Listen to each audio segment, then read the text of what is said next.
Make your future 미래 채널 마이앱.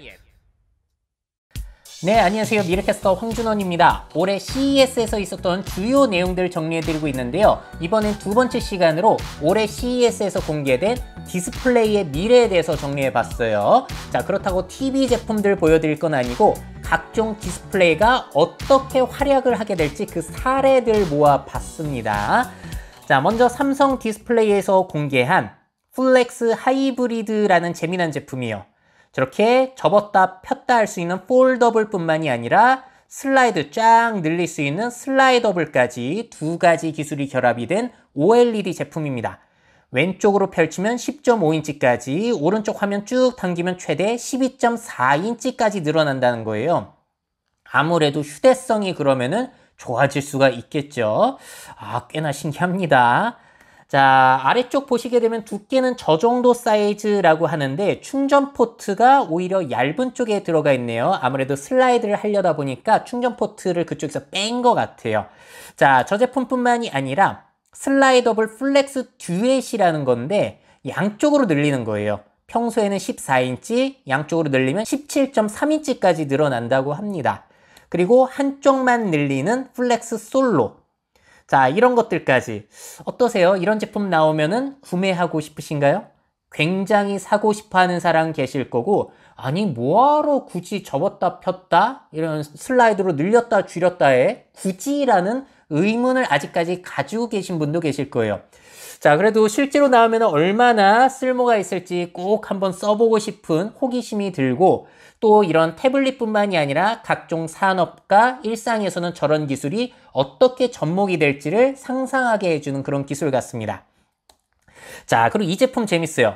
레노버에서 공개한 요가북 9i라는 건데 세계 최초의 풀사이즈 듀얼 디스플레이 OLED PC라고 홍보를 합니다. 자, 제품 홍보 영상 보시게 되면은 저렇게 듀얼로 볼 수가 있는데 스탠드에 세워가지고 다섯 손가락 딱 하면은 화면이 연결이 됩니다. 또 터치하게 되면은 나눠지고요.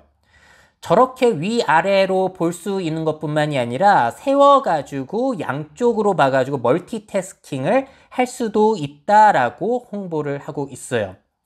자, 8손가락 딱 하니까 키보드가 생겨났어요. 저렇게 타이핑 하시면 되고 위쪽에 위젯이 있고 위쪽으로 올린 다음에 아래쪽은 터치패드로 활용할 수가 있고요. 실제 물리 키보드를 갖다 대면은 또 위쪽에 위젯을 설정할 수가 있고, 또 위쪽으로 키보드를 밀게 되면 아래쪽은 터치패드, 심지어 펜으로 저렇게 여러 가지 메모라든지 그림도 그릴 수가 있다는 것이죠. 자, 그리고 스탠드를 딱 펼치고 자석으로 블루투스 키보드 붙이고 접으면은 저렇게 휴대하고 다닐 수 있다고 합니다.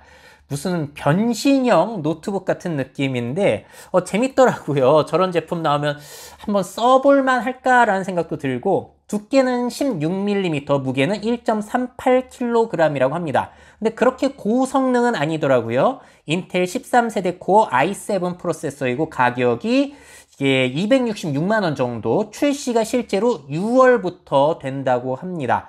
정말로 이런 제품들 자꾸자꾸 나오다 보니까 미래 생활이 기대되는 부분도 있는 것 같아요. 자, 그리고 디스플레이가 앞으로 또 잘 쓸 곳이 어디냐? 자동차입니다.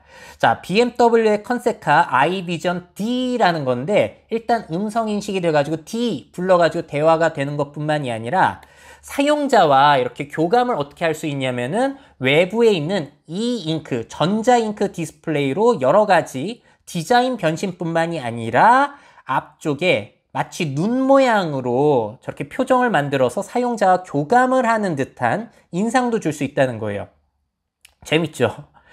자, 저렇게 사용자가 오면 윙크하는 듯한 모습도 보여주고, 옆 창문도 디스플레이로 활용을 해서 나의 아바타를 보여주는 거예요. 나를 인식하고 소통하고 있다는 느낌을 주는 거죠. 자, 실내는 너무나 미니멀합니다. 버튼도 없고 디스플레이도 없어요. 자, 근데 앞에 있는 유리창 자체가 디스플레이가 되는 거예요. 그리고 버튼, 저거는 믹스드 리얼리티 슬라이더라고 해가지고 레벨 1부터 4까지 있습니다. 레벨 1에는 간단한 주행 정보, 그리고 높아질수록 소셜미디어, 메시지, 날씨 다양한 걸 보여주고요. 창문에서 저렇게 혼합 현실로 충돌 위험이라든지 장애물 같은 거 보여주고, 혼합 현실로 굉장히 재미난 예술적인 효과, 그리고 쭉 늘려서 레벨 4까지 가게 되면 아예 버추얼 리얼리티, 현실은 거의 보이지 않고 새로운 세상을 운전하고 있는 듯한 그런 느낌을 줄 수 있다는 거예요. 굉장히 미래적이죠. 자, 그래서 이 제품을 보면서 생각이 드는 것은 앞으로 차량 앞유리와 디스플레이가 통합이 될까? 라는 생각을 하게 돼요. 지금은 센터페시아 쪽에 큰 디스플레이가 자꾸 들어가고 있는데 아예 앞유리로 통합이 되는 거죠. 그리고 차량용 미스트 리얼리티, 혼합 현실 기술이 얼마나 유용할까? 장애물도 보여주고 내비게이션도 되고 각종 정보도 혼합해서 보여주는 거.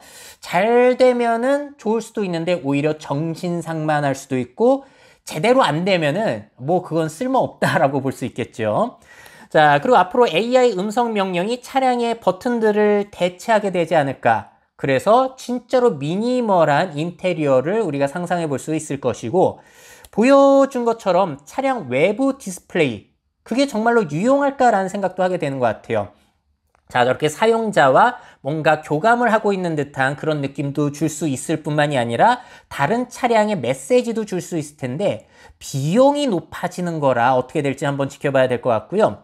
자, BMW에서 계속 공개하고 있는 게 이 잉크로 색이 바뀌는 자동차. 작년에는 흑백으로만 바뀌었는데 올해 공개된 걸 보시게 되면 레인보우입니다.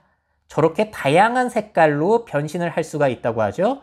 야, 저거 조금 흠집이라도 나면은 교체 비용이 어마어마할 것 같은데 앞으로 가격이 확 떨어지게 된다면은 진짜로 저런 식으로 우리가 자동차를 이용할까라는 생각도 들죠.